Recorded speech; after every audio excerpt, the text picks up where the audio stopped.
빌립보서 말씀을 함께 묵상하고 있습니다. 이 성경을 저희가 말씀을 묵상할 때 이 강해 설교의 강점이 있는 것 같아요. 그것은 그 한 구절 한 구절에 대한 말씀을 더 깊게 보고 그리고 문맥 가운데서 그 말씀을 이해하는데 많은 은혜를 누리게 됩니다. 그건 다른 것보다 우리 듣는 성도님들에게도 그게 도움이 되겠지만 말씀을 준비하는 제게도 이 말씀을 묵상하면서 매주 금요일마다 은혜를 받고 있습니다. 한 가지 아쉬운 것은 제가 은혜 받은 대로 다 전할 수 없다는 게 아쉽습니다. 오늘 본문을 읽으며 자연스럽게 우리가 가지는 그 느낌이 있습니다. 그것은 꼭 운동 경기장을 보는 것 같은 그런 느낌을 우리 본문을 통해서 받는다는 겁니다. 그럴 수밖에 없는 것은 사도 바울은 의도적으로 운동 경기를 연상시키는 그 단어를 사용해서 빌립보 성도들에게 오늘의 말씀을 전하고 있습니다. 14절에 사용된 표대라는 단어는 스코포스라는 헬라어거든요. 근데 이 단어는 우리 단어로는 표대지만 당시 전차 경주나 육상 경기의 결승점을 의미할 때 이 스코포스라는 단어를 썼습니다. 우리의 교회는 어떻게 보면 피니시 라인이 더 와닿겠죠. 12절, 13절에 걸쳐서 세 번이나 사용된 사로잡다라는 단어가 카타람바노라는 헬라어입니다. 이 단어 또한 경기장에서 사용되었던 단어입니다. 우리 본문에는 잡힌 바, 잡으려고, 잡은 줄로 번역된 단어인데요. 이 카타람바노는 고대 달리기 경주에서 결승 지점에 도달하는 그 모습을 묘사할 때 쓰인 단어입니다. 그렇기 때문에 우리가 오늘 본문을 읽으면서 꼭 경기장에 뛰어든 선수가 달리는 것 같은 그런 인상을 받고 그런 느낌을 받는 것은 너무나도 자연스럽습니다. 빌립보서 3장에서 그 전반부에 바울은 당시 할례주의자, 율법주의자들에 대해서 아주 엄한 경고와 그리고 그들에 대한 질책을 했고 그들을 본받지 말아야 된다는 것을 이야기했습니다. 근데 오늘 본문에서는 분위기가 또 바뀌었어요. 바울은 육체를 신뢰하던 삶, 곧 율법을 의지하던 삶에서 부활의 주님을 의지하는 삶으로 그의 인생이 바뀌었습니다. 우리가 지난주에 살핀 10절과 11절 말씀에 보면 내가 그리스도와 그의 부활의 권능과 그 고난에 참여함을 알고자 하여 그의 죽으심을 본받아 어떻게 해서든지 죽은 자 가운데서 부활에 이르려 하노니. 바울도 율법주의자였습니다. 바울도 할례주의자였습니다. 그 누구보다 그는 율법에 철저했던 사람입니다. 그런 그가 예수 그리스도를 만난 다음에 그는 부활의 지식, 그리스도를 아는 지식이 가장 고상한 사람으로 바뀌었다고 말합니다. 그리고 그 그리스도를 아는 삶은 그리스도의 고난과 부활에 참여하는 것으로, 지난주 말씀드린 대로 이 참여하다는 단어가 코이노니아라고 그랬죠. 그냥 거기에 동참하는 정도가 아니라 늘 먹고 마시고 교제하는 것처럼 그 부활의 권능을 경험하고 그 고난에 동참하는 것을 성경을 말씀하고 있습니다. 그것을 통해서 그리스도를 안다라고 말하는 거죠. 바울의 사역의 말미에 하나님의 부르심을 받을 때, 그가 이제 주님 품에 안길 때 가까웠다는 것을 그가 느꼈을 때 영적인 아들 디모데에게 이렇게 말합니다. 디모데후서 4장 7절 말씀입니다. 함께 읽겠습니다. 나는 선한 싸움을 싸우고 나의 달려갈 길을 마치고 믿음을 지켰으니. 오늘 이 본문의 말씀은 꼭 우리 빌립보서 오늘 읽은 말씀하고 연결되어 있죠. 그는 끊임없이 내가 달려간다고 말하는데 이제 바울이 내가 이 길을 다 달려갈 길을 마쳤다. 그런데 바울은 그 달려갈 길을 마치면서 그가 끝까지 지킨 게 뭐냐? 바로 믿음을 지켰다고 말해요. 오늘 본문의 말씀과 연결해서 바울이 지킨 믿음은 무엇입니까? 그것은 그리스도의 고난과 죽음과 부활입니다. 그리스도의 죽으심과 부활을 통해서 우리에게 주시는 복음, 그것이 바울이 끝까지 지켰던 믿음입니다. 그렇다면 우리가 그 믿음의 경주를 다 마치고 하나님 앞에 섰을 때 하나님께서 부름의 상으로 주시는 것이 무엇인가? 오늘 빌립보서 3장 말씀에 그 부름의 상을 하나님께서 주신다 말씀하시잖아요. 빌립보서 어떻게 읽을 것인가를 쓴 김도현 목사님 그의 책에서 이렇게 설명합니다. 우리의 과거와 현재와 미래는 모두 하나님의 부르심으로 이루어진다. 이 부르심이 모두 끝났을 때 하나님은 영광스러운 부활의 몸을 우리에게 상으로 주실 것이다. 그때 우리는 더 이상 눈물과 고통과 죽음이 없는 영원한 생명을 가지고 하나님과 교제를 누리며 살아갈 것이다. 이것이 우리의 소망이 되어야 한다. 오늘 성경 빌립보서에서 말씀하시는 부름의 상, 하늘에서 부르신 부름의 상을 위하여 달려간다고 말하는데 그 부름의 상이 무엇인가? 김도현 목사님은 그것을 하나님이 우리에게 주시는 영광스러운 부활의 몸이라고 말씀하고 있습니다. 우리가 주님 품에 안길 때, 주님 나라 갔을 때 우리가 주님 앞에서 상을 받는데 그 상이 뭐냐? 이 땅에서 부활을 경험하는 정도가 아니라 완전한 그 부활의 몸으로 부활의 영광을 누리는 것이 오늘 부름의 상이라고 설명하시는 거죠. 이 땅에서도 성령을 통하여 예수 그리스도의 부활의 능력을 경험합니다. 바울도 그랬습니다. 죄로 가득한 세상 가운데서 부활의 권세를 의지해서 거룩한 하나님의 백성으로 살아가는 특별한 은혜 그리고 특별한 능력을 경험합니다. 그러나 엘리야가 그랬듯 이 땅에서 우리의 승리는 완전하지 않습니다. 갈멜산의 영적 전투에서 대승을 거둔 후에 열왕기상 18장에 보면 갈멜산에서 바알의 선지자들을 다 죽이죠. 큰 승리를 거둡니다. 그런데 바로 그 다음 장인 열왕기상 19장에 오면 엘리야는 분명히 영적인 대승을 거뒀는데도 그 나라가 바뀌지 않고 사회가 바뀌지 않은 것에 절망합니다. 그리고 영적인 번아웃이 찾아와요. 그래서 이세벨을 피해서 광야로 도망갑니다. 성경은 선한 싸움을 싸우며 다 마치기까지 믿음을 지키게 되면 우리가 하나님 앞에 섰을 때 우린 더 이상 무너지지 않는, 절망하지 않는 영원한 승리와 영광의 몸을 얻게 된다고 약속합니다. 그래서 빌립보서 3장 21절에 우리에게 이렇게 약속하고 있습니다. 우리 한 번 더 소리내서 읽어보겠습니다. 그는 만물을 자기에게 복종하게 하실 수 있는 자의 역사로 우리의 낮은 몸을 자기의 영광의 몸의 형체와 같이 변하게 하시리라. 아멘. 앞서 설명드린 것처럼 바울은 그리스도를 아는 지식이 가장 고상한 삶으로 바뀌었습니다. 그리스도를 어떻게 알아가는가? 그리스도의 고난과 부활에 참여함으로 그리스도를 알 수 있습니다. 그래서 그는 끊임없이 저는 부름의 상을 향하여 하나님께서 완전한 부활의 몸, 그 부활의 영광에 참여하시는 것을 바라보면서 저는 달려갑니다. 오늘 바울이 빌립보서 3장에서 그 부름의 상을 위하여 달려가는 성도의 모습, 성도의 자세가 어떠해야 되는지를 알려주고 있습니다. 그 첫 번째는 올바른 자기 평가를 해야 한다고 말씀합니다. 부름의 상을 위하여 달려가는 성도의 모습은 올바르게 자기를 평가해야 한다는 거예요. 11절에서 바울이 어떻게 해서든지 부활에 이르려고 한다라고 말씀한 이후에 오늘 읽었던 12절 시작 이렇습니다. 12절 말씀, 내가 이미 얻었다 함도 아니요 온전히 이루었다 함도 아니라 오직 내가 그리스도 예수께 잡힌 바 된 그것을 잡으려고 달려가노라. 사도 바울은 그리스도의 고난과 그리스도의 부활이 무엇인지를 알고 있습니다. 지식적으로 알 뿐만이 아니라 그는 사역을 통해서 삶 속에서 그것이 그를 어떻게 고통에서 이겨내게 하시고 어떻게 사역 가운데서 하나님의 영광을 누릴 수 있는 건지, 그는 부활의 영광이 그냥 막연한 이야기가 아니에요. 실제 능력이에요. 그것을 잘할 수 있는 성경의 본문이 있는데 고린도후서 11장에 보면 사도 바울이 겪었던 고난에 대해서 아주 자세하게 묘사를 하거든요. 유대인들에게 40에 하나 감한 매를 5번 맞았습니다. 태장이죠. 그 태장을 40에 한 번 감한 매를 5번이나 맞았고, 그리고 한 번 돌에 맞고 3번 파선하고 일주야를 깊은 바다에서 지냈습니다.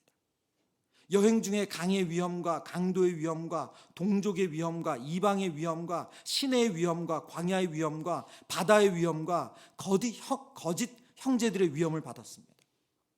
그는 여러 번 자지 못했다고 말하고 줄이고 목마르고 굶고 출고 춥고 헐벗었습니다. 여러분, 인간이 이 땅 가운데 살면서 겪을 수 있는 숱한 그 고난, 어떻게 견딜 수 있었을까 하는 그 모든 어려움을 바울이 다 겪었어요. 근데 고린도후서 11장에 바울이 뭐라고 말하냐면, 그러나 내가 이런 거 다 겪었지만 약할 그때 약한 것을 내가 자랑한다. 무슨 말이에요? 자신의 힘으로 된 것이 아니라 부활의 권능 권세로 그 고난, 그 고통을 다 이겨냈다는 거예요. 자신이 이겨낸 게 아니라 하나님이 주시는 그 부활의 권능으로 이겨냈다는 거예요. 그런 바울이 오늘 본문에서 뭐라고 말하고 있습니까? 내가 이미 얻었다 함도 아니라, 온전히 이루었다 함도 아니라, 이렇게 말하고 있어요. 내가 그 많은 일들을 통해서 그리스도의 고난에 참여하고 그리스도의 부활의 권능을 경험했지만 이미 얻었다 함도 아니고 온전히 이룬 거 아니다.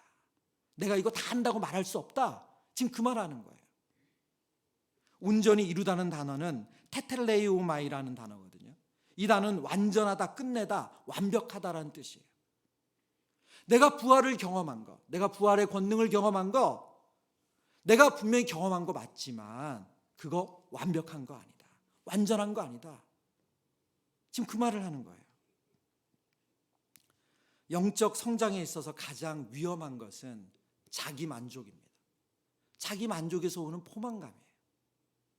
자기 만족을 하게 되면 현상을 유지하게 되죠. 그리고 결국은 무너지고 맙니다. 여러분, 현상을 유지한다는 것은 그대로 유지된다는 뜻이 아니고 결국은 쇠퇴한다는 뜻이에요. 이 정도면 충분해. 그 기준을 가지고 자신을 위로하는 것, 또는 다른 사람과 비교해서 내가 저 사람보단 나아 라고 자기 위안을 삼는 것, 다 자기 만족이죠. 성경은 우리에게 그 기준으로 우리를 보라고 하지 않으세요. 내가 정한 기준도 아니고 남을 보고 위안 삼으라고 말씀하지 않습니다. 하나님께서 우리에게 주신 영적 성장의 목표는 오직 한 분, 예수 그리스도밖에 없습니다. 그리스도의 장성한 분량에까지 자라가는 것, 범사의 그에게까지 자라가는 것, 에베소서에서 말씀하신 영적 성장의 목표는 단 하나입니다. 우리가 예수님에게까지 닮아가는 거예요. 여러분, 그래서 오늘 사도 바울이 말한 내가 이미 얻었다 함도 아니요 온전히 이루었다 함도 아니라는 말은 사도 바울의 겸손의 표현이 아니에요. 올바른 자기평가라는 거예요. 하나님 앞에서 우리 자신을 올바르게 자기평가하기를 바랍니다. 저와 여러분이 받은 은혜, 저와 여러분이 사역 가운데 누린 은혜가 있다면 그거 너무 감사한 일이죠. 그러나 그리스도를 기준 삼았을 때 우리가 경험한 능력, 우리가 경험한 그 체험, 그 은혜가 오늘 바울이 말한 것처럼 이미 얻었다 함도 아니요 온전히 이루었다 함도 아니라, 이런 평가를 내릴 수 있어야 한다는 거예요. 제가 이 말씀을 준비하는데 이 금요기도는 거의 예화를 많이 안 쓰거든요. 예, 주일 설교는 좀 예화를 쓰지만 금요기도 이렇게 안 쓰는데 예화가 하나 떠올랐어요. 예, 다른 예화가 아니고요. 제가 종종 보는 텔레비전 프로그램 중에 최강 야구라는 프로그램이 있습니다. 우리 보시는 분들이 있어요. 주일이 아니죠. 화요일 날, 아시네요. 요일이 계속 헷갈려. 네, 월요일 날 밤에 하는 프로그램인데, 제가 야구를 그렇게 아주 좋아하지도 않는데 제가 이 야구를 보게 된 것은 은퇴한 선수들이 야구를 하는 거예요. 근데 최근에 감독이 바뀌고 나서 더 열심히 보고 있어요. 이 감독이 80이 넘으신 분이에요. 예, 80이 훨씬 넘으신 감독이시거든요. 근데 이제 한 회를 보다가 가슴이 찡했던 대목이 있어요. 이 은퇴한 야구 선수들이 아마추어랑 야구를 해요. 고등학교 선수들이랑 야구를 하는데, 한 고등학교 선수팀이랑 그 백승 투수, 그리고 뭐 우리나라의 가장 최고 안타를 많이 친 뭐 타자들, 그런 막 화려한 선수들이 거기 다 있거든요. 그리고 그 감독도 정말 뭐 이력이 얼마나 많은지 감독 프로필 소개하는데 페이지가 몇 페이지가 넘어가더라고요. 그럼 대단한 감독이세요. 근데 결국 고등학생들이 하고 야구공이 졌어요. 지고 났는데 그 다음에 선수들을 훈련시키면서 그 감독님이 하신 말이에요. 제가 적어왔습니다. 죽었다 깨어나도 나이 먹었다 해도 성장하지 않으면 있을 자리가 없어. 성장해야 해. 지고 난 다음에 그 은퇴한 프로 야구 선수들, 그 대단한 선수들, 연봉이 어마어마하고 정말 화려한 경력을 가지고 있는 그 선수들 세워두고서 그 80노장의 감독이 그러는 거예요. 죽었다 깨어나도 나이 먹었다 해도 성장하지 않으면 있을 자리가 없어. 성장해야 해. 여러분, 오늘 사도 바울이 그 얘기하는 거예요. 이미 얻었다 함도 아니요, 온전히 이루었다 함도 아니라 저와 여러분의 영적인 성장에는 끝이 없습니다. 여러분, 왕년에 저 기도 많이 했어요. 여러분, 그거 아무 소용이 없는 얘기예요. 저 성경 많이 읽었고요, 저 신앙 강좌 안 들은 게 없고요, 죽었다 깨어나도 나이 먹었다 해도 성장하지 않으면 있을 자리가 없어. 성장해야 해. 하나님께서 우리 자신을 올바르게 보길 원하세요. 여러분, 그 기준을 나를 삼는 것도 아니고 남을 삼는 것도 아닙니다. 오늘 성경이 말씀하시는 그리스도의 장성한 분량이 저와 여러분의 기준이 되어서 하나님 앞에 끊임없는 성장하는 은혜를 누리기를 축원합니다. 두 번째, 부름의 상을 위하여 달려가는 성도의 모습은 목표에 대한 집중력을 잃지 않는 것입니다. 표대를 향하여 라고 할 때 표대라는 단어가 스코포스라는 단어라고 설명드렸죠. 전차 경주나 육상 경기의 결승점을 말한다고 말씀드렸습니다. 그러면 하나님께서 주신 우리의 영적 목표의 결승점은 누구이시고 어디입니까? 앞서 설명드린 것처럼 예수 그리스도입니다. 바울은 단거리 운동선수가 결승점을 향해서 한 호흡에 달리기를 하듯이 지금 오늘 성경에 그런 표현을 쓰고 있어요. 13절 14절 말씀입니다. 같이 읽어보겠습니다.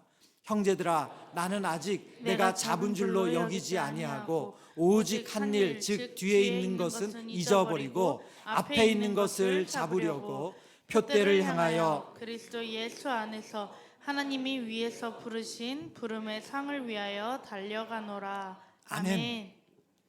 오늘 본문 13절에서 말하는 바울이 오직 한 일, 오직 한 일, 오직 한 일, 즉 뒤에 있는 것은 잊어버리고 앞에 있는 것을 잡으려고.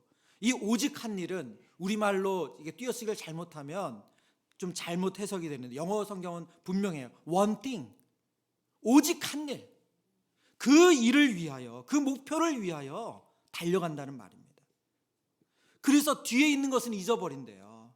지금까지 한 업적, 태상적으로 그가 가지고 있는 배경, 그가 이룬 것, 그 모든 거 다 잊어버리고 오직 한 일, 그 목표만을 향해서 달려간다고 말합니다.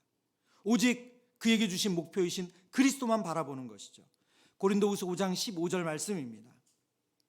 그가 모든 사람을 대신하여 죽으심은 살아있는 자들로 하여금 다시는 그들 자신을 위하여 살지 않고 오직 그들을 대신하여 죽었다가 다시 살아나신 이를 위하여 살게 하려 함이라. 여러분, 예수 그리스도를 만난 사람들은 더 이상 자신을 위하여 살지 않습니다. 오직 한 일이 되시는 예수 그리스도를 목표로 그분을 위하여 살아갑니다. 그분의 삶의 방식을 따르며 살아갑니다. 오늘 바울이 지금 그 얘기를 하는 거예요. 오직 한 일, 그분을 바라보면서 그분을 잡으려고 난 달려간다. 그리스도를 만나기 전에 바울은 자신의 의를 성취하기 위해 살았습니다. 그러나 그는 예수 그리스도를 만난 이후에는 그리스도를 위해 삽니다. 오늘 본문에 달려간다는 단어, 디오코라는 단어, 헬라어를 쓰거든요. 이 단어도 달리기 경주에 쓸 때 묘사하는 단어입니다. 저도 설교를 준비하면서 알게 됐어요. 100m 경기를 하는 그 단거리로 가장 그 공식적인 종목이 100m잖아요. 그 100m 경기를 달리는 선수들이 이 100m를 달릴 때 숨을 한 번도 안 쉰다고 해요. 한 호흡에 달린다는 거예요. 한 호흡에. 예. 그러니까 10초, 11초, 9초 이때 달리는 거죠.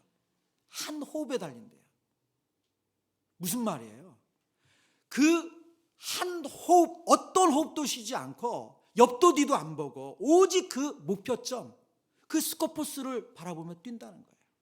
근데 오늘 디오코라는 이 단어는 마지막 결승점에서 선수들이 0.001초를 아끼기 위해서 어떻게 합니까? 발을 쭉 뻗거나 가슴을 아주 앞으로 쭉 빼잖아요. 그것을 표현하는 게 디오코예요. 바울은 오직 하나님께서 주신 그 목표, 예수 그리스도를 향해서 달려갑니다. 그의 예수 그리스도를 닮기 위하여 달려가고 그가 맡기신 사명을 이루기 위해서 달려갑니다. 여러분, 사역자가 자기 만족과 포만감을 가지게 되면 사역에 대한 집중력을 잃게 돼요. 많은 목회자들의 집무실에 가보면 이 액자가 걸려 있는데 그 액자에 걸려 있는 그 내용이 많은 분들이 똑같으시더라고요. 그 액자의 내용이 뭐냐면 네 글자입니다. 목양일념. 목양일념. 제가 여러분의 담임 목사님 방에 가봤거든요.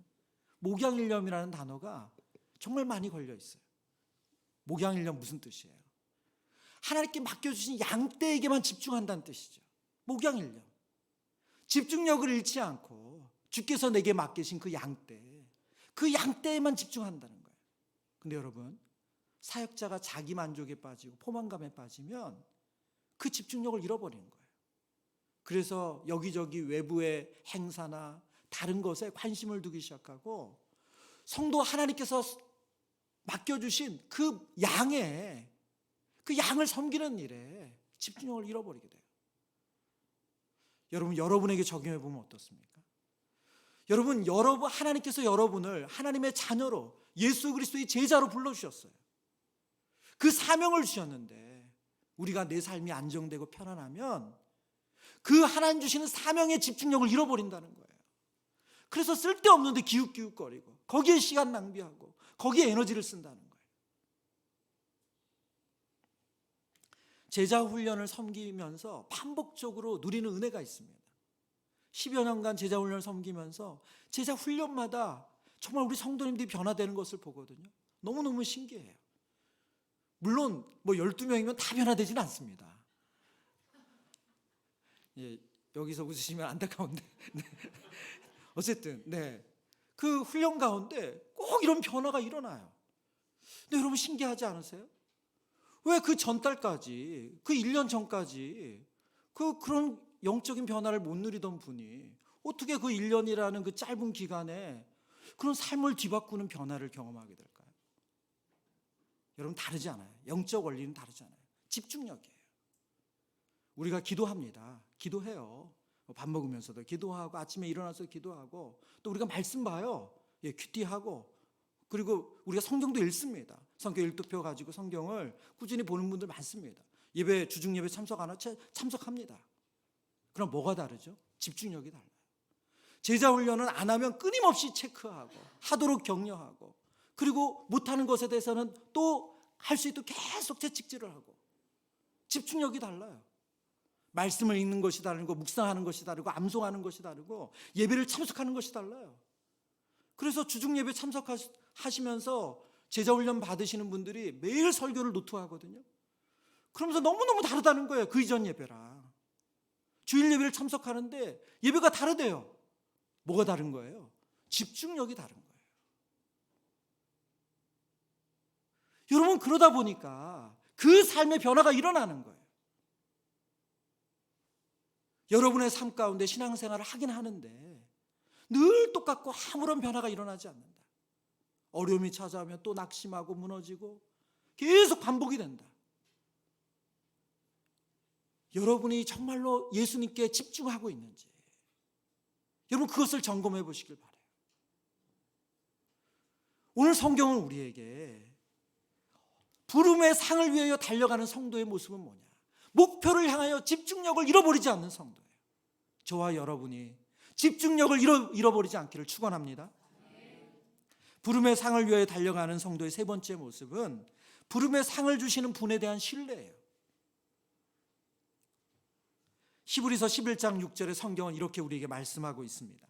믿음이 없이는 하나님을 기쁘시게 하지 못하나니 하나님께 나아가는 자는 반드시 그가 계신 것과 또한 그가 자기를 찾는 자들에게 상 주시는 이심을 믿어야 할지니라. 아멘. 하나님께 나아가는 자들은 반드시 그가 계신 것과 그가 자기를 찾는 자들에게 상 주시는 이심을 믿어야 한다. 부름의 상을 바라보는 성도, 그것을 향해 달려가는 성도는 하나님께서 그 마지막 날에 반드시 부활의 영광을, 부활의 몸을 통해서 그 부활의 영광을 주실 것을, 그 상을 주실 것을 확신해야 된다고 말씀하고 있습니다. 성경이 이 부활의 상을 주신다는 그 내용에 대해서 또 다른 해석이 하나가 있어요. 아까는 부활의 김도현 목사님 부활의 몸을 입어서 부활의 영광을 누리는 걸 말씀드렸잖아요. 또 다른 해석은 이런 내용입니다. 바울이 사용한 단어를 가지고 지금 이 단어가 헬라의 경기장에 쓰는 단어라고 설명드렸죠. 이 상이라는 단어가 바로 그런 거라는 거예요. 이 상이라는 단어를 가지고 유추한 해석입니다. 그것은 경기가 끝나면 장례 아나운서가 승리자의 이름과 그의 아버지의 이름 그리고 그의 고향의 이름을 당시 헬라에서 시상할 때 공포를 했다는 거예요. 그러면 호명된 육상의 경기자나 전차의 경기자가 앞으로 나와서 그들로부터 종려나무 가지를 이제 머리에 수여를 받는 거죠. 그때 주는 상이 바로 오늘 성경에 쓰인 그 부름의 상이라는 의미라는 거예요. 여러분, 이 또한 영광을 말하는 거죠. 저는 이것이 다른 해석이라고 생각하지 않습니다. 부활의 몸을 얻어서 부활의 영광을 완전히 누릴 때 하나님은 그 한 사람 한 사람을 불러서 그 영광에 참여하게 하실 거예요. 이건 따로따로가 아닌 거죠. 어떤 식순으로 무엇을 어떻게 주실지 우리는 그걸 모르지만 성경은 우리에게 반드시 그 부름의 상을 주신다 약속하십니다.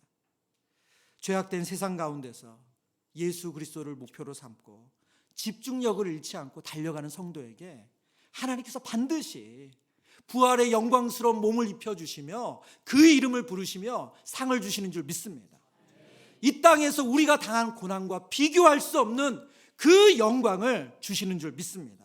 말씀을 정리합니다. 부름의 상을 위하여 달려가는 성도의 모습 첫 번째는 올바르게 자기를 평가하는 거예요. 내가 정한 기준도 아니고 남을 기준 삼는 것도 아니고 그리스도의 장성한 분량이 기준되어서 올바르게 자기 자신을 보는 겁니다. 그럴 때 우리는 끊임없이 성장할 수 있습니다.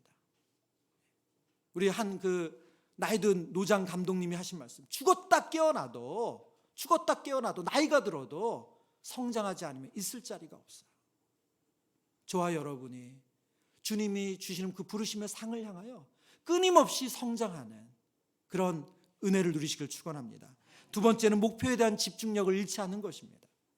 우리에게 목표로 주신 예수 그리스도, 그 표대이신 예수 그리스도를 바라보면서 시선을 딴 데 두지 않고, 사역자에게는 목양일념이라면 여러분에게는 하나님 부르신 그 사명을 목표로 두고 달려가기를 축원합니다. 세 번째는 부름의 상을 주시는 분에 대한 신뢰입니다. 내가 이렇게 한다고 누가 알아주나? 여러분, 그렇지 않습니다. 하나님 반드시 저와 여러분의 이름을 부르시고 그리고 부활의 영광스러운 몸으로 우리를 부활의 영광에 동참하게 하시고 우리에게 고난과 비교할 수 없는 영광을 주실 줄을 믿습니다.